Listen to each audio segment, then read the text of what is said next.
नमस्कार, जय हिंद, जय बिहार। मैं हूं आप सबका दोस्त वकील सह पत्रकार एस के पंकज। पिछली बार मैंने एक वीडियो बनाया था कि मान करके चलिए ज्यादातर उम्मीद है कि मनीष कश्यप को मोतिहारी लोकसभा क्षेत्र से, पूर्वी चंपारण लोकसभा क्षेत्र से टिकट मिल सकता है और मनीष कश्यप यहां के सांसद बन सकते हैं। कई लोगों ने मेरी इस बात का पुरजोर समर्थन किया। कमेंट में तो लोगों ने प्रशंसा की बाढ़ ला दी, लेकिन 1-2% जो जलनशील लोग हैं उन लोगों ने कहा कि दिल्ली तो अभी दूर है। मैं नहीं जानता हूं कि दिल्ली मनीष कश्यप से कितनी दूर है, लेकिन जिस तरह से मनीष कश्यप दिल्ली के सारे नेताओं से मिल करके और चंपारण सहित बिहार के बाढ़ की समस्याओं की चर्चा, उसका सॉल्यूशन, उसका हल, पूरा आकलन प्राकलन परियोजना योजना के तहत जिस तरह से वो बता रहे हैं, उस तरह से तो यही दिल से निकल रही है आवाज कि चंपारण मांगे सांसद मनीष कश्यप। मनीष कश्यप, आज एक तस्वीर मनीष कश्यप की सामने आई। अब ये तस्वीर आप अपने स्क्रीन पे मेरे बगल में देख रहे हैं। इस तस्वीर में जिस शख्स से मनीष कश्यप पूरा का पूरा प्लानिंग लेकर के, एक लिखित प्लानिंग लेकर के मिल रहे हैं, ये शख्सियत है भारत के जल संसाधन मंत्री। आप सब लोग जानते हैं जल है तो कल है, लेकिन यही जल जब बाढ़ की विभीषिका के रूप में बिहार में आती है और उत्तर बिहार की नदियों के उफान, नेपाल से छोड़े गए पानी, नदियों में जमा गाद जैसी कई सारी समस्याओं के कारण जब मोतिहारी में जिस बाढ़ को भितहा में होना चाहिए, जिस बाढ़ को रघुनाथपुर के एरिया में होना चाहिए, वही बाढ़ जब उल्टे रास्ते चांदमारी मोहल्ले में घुसता है, श्री कृष्ण नगर में घुसता है, जब आधा अगरवा डूब जाता है, जब पूर्वी चंपारण के 80% भाग, पूर्वी चंपारण का 80% भाग जब बाढ़ की विभीषिका को झेल रहा होता है और जब हेलीकॉप्टर से चिवड़ा मीठा की बरसात की जाती है, जब गुड़ चूड़ा फेंका जाता है, तो देख करके सबको बुरा लगता है। आप और हम अगर भाग्यशाली हैं कि हमारे घरों में बाढ़ का पानी नहीं घुस पाता है, तो मनीष कश्यप उतने भाग्यशाली नहीं है। मनीष कश्यप उस दुर्भाग्यशाली गांव से आते हैं जिस गांव का नाम है डुमरी महनवा, और उस गांव में मनीष कश्यप का 80% खेत जो है वो पूर्वी चंपारण में पड़ता है और उनका जो घर का पर्टिकुलर एरिया है वो एरिया पड़ता है पश्चिमी चंपारण में। जब मनीष कश्यप से हमारी बातचीत हुई और मैंने कहा कि अगर आपको पूर्वी चंपारण और पश्चिमी चंपारण में किसी एक की सेवा करने का मौका मिले तो आप किसकी सेवा करेंगे, तो उन्होंने जो कहानी बताई वो ये बताया, जो कहानी सुन करके सभी लोग इमोशनल हो सकते हैं, ठक से आपके दिल पे ये बात लगेगी। जिस तरह दशरथ माझी को गया जाने के लिए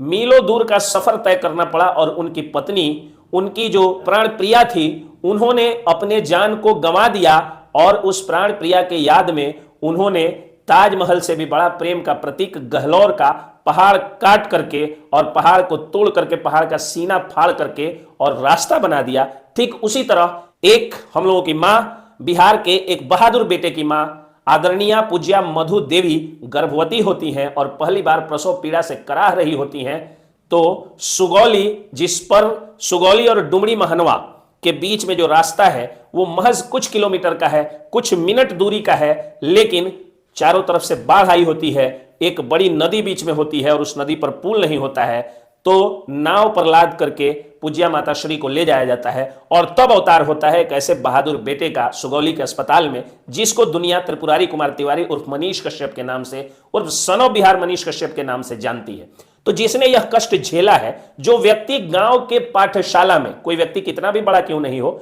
बचपन का पहला पढ़ाई जो है वो चौक लेकर के, खल्ली लेकर के, स्लेट लेकर के और बोरा बिछा करके अपने गांव के सरकारी स्कूल में जरूर 1-2 दिन अपने बड़े भाई या चाचा के साथ जाकर के पढ़ता है। मनीष कश्यप भी उसी तरह पढ़ते हैं और उनका सपना होता है कि अगर मेरे गांव से कम्युनिकेशन जो है, मेरे गांव से अगर यातायात की सुविधा उतनी अच्छी होती कि मैं भी सुगौली, मोतिहारी या बेतिया बहुत जल्दी पहुंच पाता तो बड़ा अच्छा होता। बाढ़ की जो विभीषिका के कारण वो एक टापू की तरह अलग एक एलियन सा जीवन बिताते हैं। उसी पीड़ा को लेकर वो बड़ा होते हैं, माइक उठाते हैं और उठा करके और बिहार की सभी नदियों को जोड़ने का, गादों की सफाई का, शील्ड के क्लैरिफिकेशन का, सारी योजनाएं जो है वो बनाते हैं और बना करके लड़ाई लड़ते हैं। जब उनकी आवाज कोई नहीं सुनता है तो वो उतना ऊंचा चिल्लाते हैं कि उनका लहजा सख्त हो जाता है, जिसकी कुछ आलोचना भी होती है। बाद में मनीष कश्यप जब सेलिब्रिटी होते हैं तो उसके लिए माफी भी मांगते हैं। मनीष कश्यप अब उसी सख्त लहजे के कारण और कड़वा सच बोलने की आदत, कड़वा सच बोलने की एक फौजी परिवार की खानदानी बीमारी के कारण महागठबंधन की सरकार में वो कष्ट झेल चुके हैं जो भारत के इतिहास में शायद ही किसी ने झेला हो। उस कष्ट को झेलते हुए मनीष कश्यप अब नदियों को जोड़ने की बात कर रहे हैं। नदियों को जोड़ने का सपना जो था वो अटल बिहारी वाजपेयी का था, और बिहार में तो बाढ़ हम लोगों के लिए अभिशाप है। उस अभिशाप से मुक्ति दिलाने के लिए हम लोगों के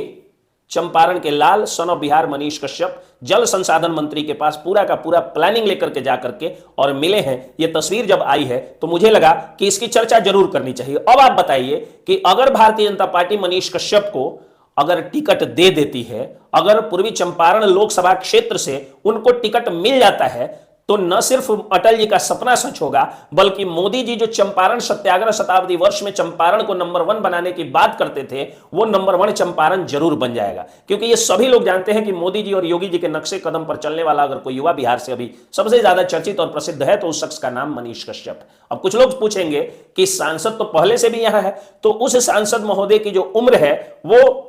भारतीय जनता पार्टी की अनौपचारिक घोषणा जो है कि एक निश्चित उम्र के बाद उनको रिटायरमेंट दे दिया जाता है, उसको पार कर चुके हैं। और खुद एक वीडियो क्लिप आप लोग देखिए जिसमें सांसद महोदय खुद कहते हैं 2019 के चुनाव में कि यह मेरा अंतिम चुनाव है। इस बात मुझे पूरा विश्वास है कि जो 85% मतदाता है निश्चित रूप से 9वीं बार के चुनाव में जो मेरा अंतिम चुनाव है, तो जाहिर सी बात है कि इस बार वो चुनाव नहीं लड़ने के मूड में होंगे। और दूसरी बात कि आप लोगों को वो भी याद होगा जब चकिया में तब के भारतीय जनता पार्टी के राष्ट्रीय अध्यक्ष और अब के देश के गृह मंत्री अमित शाह ने कहा था कि अगर आपको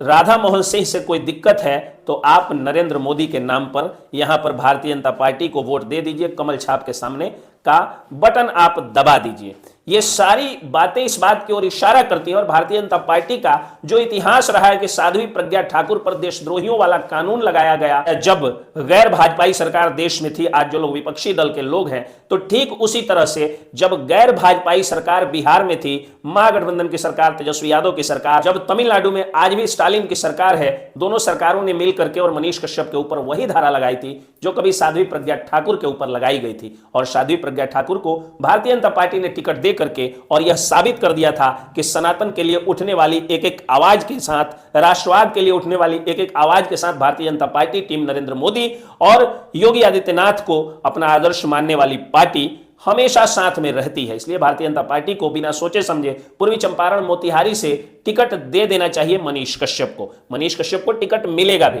हम भारत के लोग, हम बिहार के लोग और हम चंपारण के वासी ये जरूर आशा कर सकते हैं कि विश्व की सबसे बड़ी पार्टी एक प्रसिद्ध युवक जिसने यातनाएं झेली हो, जिसने काला पानी जैसी सजा झेली हो, जिसने वो सजा झेली हो जो कभी सावरकर को मिली थी, कभी प्रज्ञा ठाकुर को मिली थी, अब मनीष कश्यप को मिली थी, तो जाहिर सी बात है कि जिस तरह सावरकर को हम सभी वीर सावरकर मानते हैं, उनको आदर्श मानते हैं, जिस तरह साध्वी प्रज्ञा ठाकुर को हम सभी सांसद के रूप में संसद में देख रहे हैं, मनीष कश्यप को भी हम सभी एक न एक दिन संसद में जरूर देखेंगे। और वो साल कोई और नहीं बल्कि वो साल वही साल है जिसके 15 फरवरी को आज हम लोग बात कर रहे हैं, यानी 2024 में। तो आप लोग इंतजार करिए, क्योंकि डिजिटल मीडिया का एक एक पत्रकार जब 2019 में अब सड़कों पर माइक लेकर के निकलता था, 2019 में उस समय मैं एक फुल टाइम जर्नलिस्ट था और मैं माइक लेकर के उतरा था, तो लोग आकाश सिंह बनाम राधा मोहन सिंह की चर्चा करते थे। लेकिन अब 2023 से ही जब जब लोग सांसदी का उम्मीदवार की चर्चा करते हैं मोतिहारी से, तो लोग बिना कुछ सोचे समझे जो इकलौता नाम बताते हैं वो नाम है मनीष कश्यप। मनीष कश्यप वह नाम है जिनके बारे में जब हम लोग कोई वीडियो बनाते हैं तो हमेशा कमेंट में एक ही बात आती है, नेक्स्ट सीएम मनीष कश्यप। तो मनीष कश्यप नेक्स्ट सीएम हो ना हो, हम लोग सम्राट चौधरी विजय सिन्हा को सीएम के रूप में देखने का सपना जरूर संजोए हैं, क्योंकि हमें जंगल राज से पूर्ण मुक्ति चाहिए। आज भी गृह मंत्रालय नीतीश कुमार के पास है और जिसका कारण है कि सीतामढ़ी में 24 घंटे में 2 मर्डर हो गया, मोतिहारी में लूटपाट, चोरी और मर्डर्स की घटनाएं रुक नहीं रही हैं। पूरे बिहार में अभी भी अपराधियों का तांडव उसी तरह है, क्योंकि गृह मंत्रालय अब भी नीतीश कुमार के हाथ में है। अगर यह गृह मंत्रालय सम्राट चौधरी के हाथ में, विजय सिन्हा के हाथ में चला जाए तो कितना खूबसूरत बिहार होगा। बिल्कुल उसी तरह जिस तरह आज उत्तर प्रदेश में गुंडे माफिया बिल खोजते हैं, बाहर जाते हैं, जेल की सजा से बाहर नहीं निकलना चाहते हैं, वो चाहते हैं कि जेल में ही मेरी जिंदगी कटे या उत्तर प्रदेश छोड़ चुके हैं। मोतिहारी में चोरी होती है तो चोर उत्तर प्रदेश के पाए जाते हैं, यानी चोरों को भी अब लग गया है कि चोरों की सरकार उत्तर प्रदेश में नहीं हुई। तो मनीष कश्यप कब सीएम बनेंगे उसके पहले हम लोगों को सम्राट चौधरी, विजय सिन्हा सरीखे नेताओं को देखना है सीएम बनते हुए, लेकिन अभी मनीष कश्यप को सांसद बनते हुए देखना चंपारण वासियों का सपना है, क्योंकि ये चंपारण है, क्रांति की धरती है। और जिस तरह से संसद में युवाओं की भागीदारी कम हो रही है, शून्य हो रही है, केवल परिवारवाद के से जन्मे हुए, चांदी का चम्मच लेकर पैदा हुए अनुकंपा की राजनीति वाले युवा ही आज संसद में दिखते हैं। अब समय आ गया है कि अपने मेहनत, अपनी मेधा, अपने यातना सहे हुए शरीर के दम पर और अपने मेरिट पर कोई व्यक्ति सांसदी का टिकट पाए और सांसद बने। वीडियो थोड़ा लंबा हो गया, लेकिन ज्यादा से ज्यादा शेयर कर दीजिएगा। अगर आप चाहते हैं कि मनीष कश्यप सांसद बने तो मेरे वीडियो को ज्यादा से ज्यादा शेयर करिए और एक पोस्ट आप सब लोग डालिए, Manish Kashyap for next MP, Manish Kashyap अगला सांसद। इस ऐसा पोस्ट आप लोग जो है वो अपने अपने फेसबुक प्रोफाइल पर, व्हाट्सएप स्टेटस पर जरूर लगाएं। मुझे उम्मीद है कि मनीष कश्यप जिस दिन सांसद बन गए मोतिहारी में किसी थाने में एफआईआर के लिए घूस नहीं लगेगा और आपके खिलाफ झूठा एफआईआर नहीं होगा। कोई भी पर्यवेक्षण टिप्पणी में डीएसपी हो या इंस्पेक्टर हो, एक सिक्का घूस मांगने से थरथरा जाएगा, डर जाएगा। मनीष कश्यप वो शख्सियत है जिनके सांसद बनते ही मोतिहारी में ड्राइविंग लाइसेंस बनाने के लिए आपको किसी दलाल की जरूरत नहीं पड़ेगी, आपको रजिस्ट्री ऑफिस में रजिस्ट्री करने के लिए घूस की जरूरत नहीं पड़ेगी, आपको कलेक्ट्रेट में कोई भी कागज को इधर उधर करने के लिए एक सिक्का घूस मांग ले, इतनी हिम्मत किसी में नहीं है जहां का सांसद मनीष कश्यप। जो व्यक्ति बिना सांसद बने हुए नदियों को जोड़ने का पूरा प्राकलन तैयार कर लिया, पूरी प्लानिंग कर लिया, जो व्यक्ति बिना सांसद बने हुए जिला शिक्षा पदाधिकारियों को ऐसा हड़काया कि मोतिहारी के मिड डे मील में घूसखोरी या चोरी की घटना नहीं सामने आ रही है, वह व्यक्ति अगर आपका सांसद बन गया तो कितना खूबसूरत मोतिहारी हो जाएगा। और जब चंपारण मोतिहारी खूबसूरत हो जाएगा तो बिहार खूबसूरत हो जाएगा, और बिहार खूबसूरत हो जाएगा तो पीएम नरेंद्र मोदी कहते हैं कि बिहार के विकास के साथ ही भारत विकसित देश बन जाएगा। जय हिंद।